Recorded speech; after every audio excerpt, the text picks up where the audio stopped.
Greetings and salutations, people of the internet. This is Master RBG, and you might be wondering where the heck I've been for the last month. After much consideration, I've decided to move to the one place completely unfazed by the year 2020. Space! And while I'm packing up, I figured I'd share a little review with you guys. And to stay on theme, it is also set in space. This week, I'm going to be reviewing Among Us. Now, for those not familiar with Among Us, I'll briefly sum up how it works. In Among Us, you play as a member of the crew on a spaceship and perform various tasks to maintain the ship and ensure that you make it to your destination. But beware, for one of your fellow crew members is actually an imposter and intends to sabotage your mission and kill every single crew member in cold blood. Fortunately for us, the game doesn't take itself nearly as seriously as I did that description just now, and everything is really silly and cute looking. The crew is comprised of silly-looking, brightly colored bean people who can wear various outfits and hats and even have pets depending on what DLC you may or may not have bought. In case you didn't know, the game is an online multiplayer game only. It supports between 4 and 10 players, and even if you don't have enough friends to, actually get them all organized to play at once, you can still have randos join in on the fun. Every round of Among Us goes a little something like this. All the players start in the cafeteria and go out to the various parts of the ship to perform tasks. Except, of course, for the imposter, who waits for an opportunity to kill one of the crew. Upon finding the dead body, a meeting is called, and the real meat and potatoes of the game begins. During the meeting, all surviving players will discuss where they were and what went on leading up to the death, and try and deduce who the imposter's identity is. Naturally, the imposter will lie, misdirect, and otherwise hinder the investigation to avoid being discovered and ejected into the cold black void of space. Most meetings end with a vote, and whoever received the most votes is ejected from the ship, and only then will the game reveal whether they were or were not the imposter. The game itself uses text chat for meetings, but it is way more fun to use voice chat. But in order to use voice chat, you'll need to use Discord, Messenger, Skype, or some other third-party app, but believe me, it's totally worth it. Honestly, that's probably the biggest reason this game blew up in 2020, despite it being released back in 2018. Every group of voice actors or big-name YouTuber jumped on this game, and it's honestly pretty fun to watch them try and bluff each other and come up with ways of trying to figure out who the imposter is. Oh, and the memes. The memes have been pretty top-notch. I gave a brief summary of how each round works earlier, but let's go into a little more detail. Crew members are assigned tasks all around the ship, so, of course, the crew must split up in order to do their tasks. And while this does make it easier for the imposter to kill them, it also gives the crew a chance to win the game. Because if the task bar is filled, the crew automatically wins.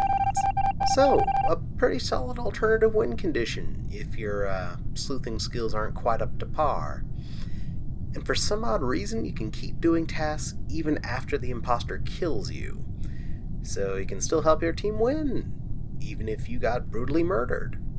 And remember, the imposter can't actually do any tasks, so keep a sharp eye and you might be able to discern who the real imposter actually is. For the imposter, the object is to sabotage and kill the crew at every opportunity.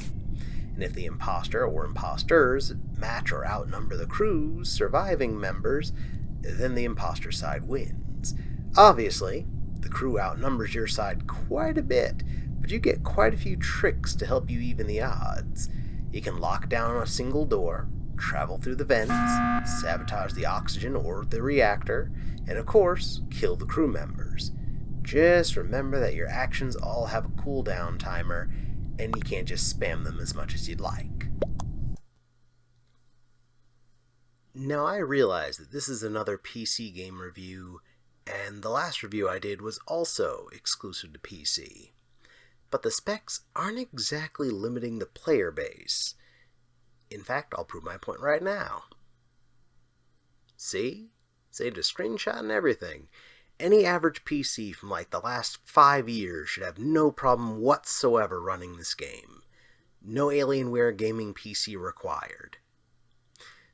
Oddly enough, there were plans for a sequel in the works, but because of the overwhelming love and support from the community, the developers decided to go the harder route and work on a massive update of the original game instead. So, be on the lookout for new and big things from this game in the future. Personally, I'd just be happy with them working in built-in voice chat into the game. Now, for $5, you're going to be really hard-pressed to get more gaming fun for your buck. And that's with no sales whatsoever. Currently, the game is only available for Windows PCs and smartphones on both Android and iOS. But who knows what changes may come as a result of that big update that the developers are working on. I'd love to see this come to consoles, or at the very least Mac and Linux. The game does support cross-platform play, which is pretty awesome and makes it that much easier to get your buddies to join you in a game. Obviously, I would hope that they would keep such a feature in a future console version of the game. Nudge, nudge, wink, wink.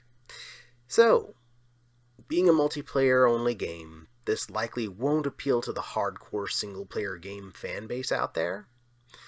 And that's perfectly understandable.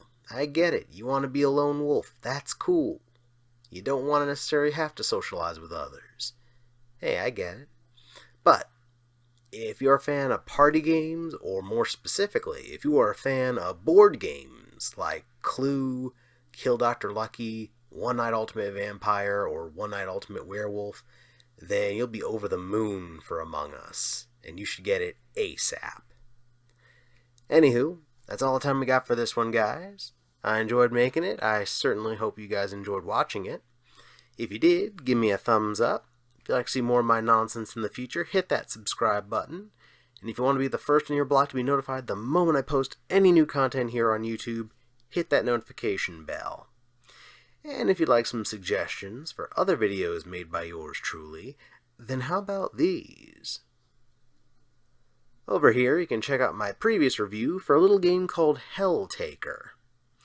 Or you can go over here and check out my ridiculous hype video for Fall Guys. Check out either one, they're both fantastic, just like you guys have been. Until next time, this is Master RBG, signing off.